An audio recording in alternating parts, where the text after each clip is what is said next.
Hello hi friends, ఇక మనం ఇవాళ తెలంగాణ స్టైల్లో మక్క గారెలు అయితే చేద్దాం. ఇప్పుడైతే మక్కలు అయితే ఒలుచుకోవాలి.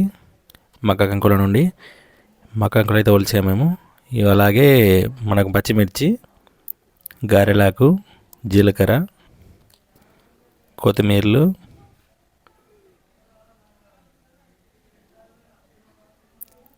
ఇవన్నీ వేసుకొని గ్రైండ్ పట్టాలి.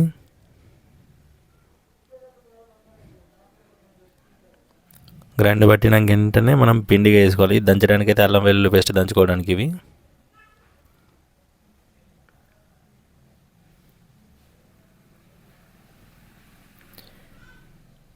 ఇదేమో అల్లం వెల్లుల్లి పేస్ట్ ఇది.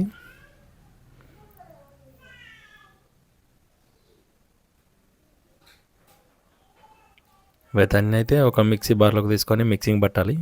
మిక్సింగ్ పట్టినాక పిండిలోకి తయారవుతుంది ఇది.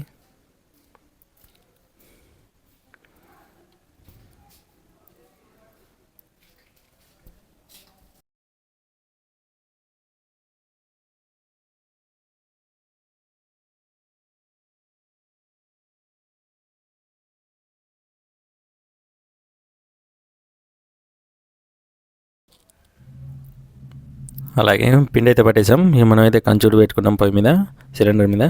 దాని మీద అయితే ఆయిల్ పోసేసాం. మనం అంతకుముందు ఆయిల్ పట్టించుకొచ్చని చెప్పేది కదా, నువ్వుల ఆయిల్ అయితే పోసాము ఇవాళ. ఆయిల్ వేడెక్కాక స్లోగా పెట్టుకోవాలి. పెట్టుకున్నాక మనం మక్క పిండి పట్టాం కదా, మక్క గారెలు, ఇది అనేది ఇట్లా ముద్దలుగా వేసుకోవాలి. అప్పాల టైప్ వేసుకోవాలి. ఇది అప్పాల టైప్ అయితే వేసుకొని మనమైతే నూనెలో వేసుకోవడం. ఇక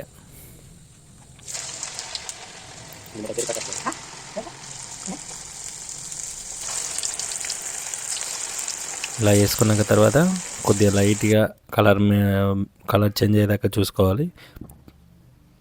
కలర్ చేంజ్ అయ్యేదాకా చూసుకొని తీసుకోవడం. ఇక వేడి మక్క గారెలు రెడీ అయిపోతాయి. ఇక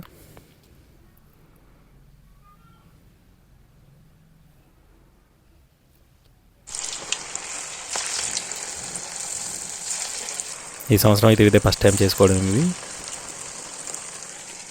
అయితే ఇలా ఎవరైనా ట్రై చేశారా? మీరు ట్రై చేసిన వాళ్ళు ఎవరైనా ఉంటే మన వీడియోని కామెంట్ చేయండి. నాకైతే టేస్ట్ అయితే బాగా నచ్చింది ఇవి, అందుకే చేద్దామని తీసుకొచ్చాను ఇవాళ. మనకైతే మక్క గారెలు అయితే రెడీ అయిపోయాయి. ఇక మొత్తం అయితే టేస్ట్ అయితే బాగున్నాయండి. చూడండి, మన స్టైల్లో అయితే ఒకసారి ట్రై చేయండి, బాగుంటాయి. టేస్ట్ అయితే సూపర్ ఉన్నాయి ఇవి. అలాగే మన వీడియోని అయితే లైక్ చేయండి, మన ఛానల్ని సబ్స్క్రైబ్ చేయండి. అలాగే బెల్ ఐకాన్ని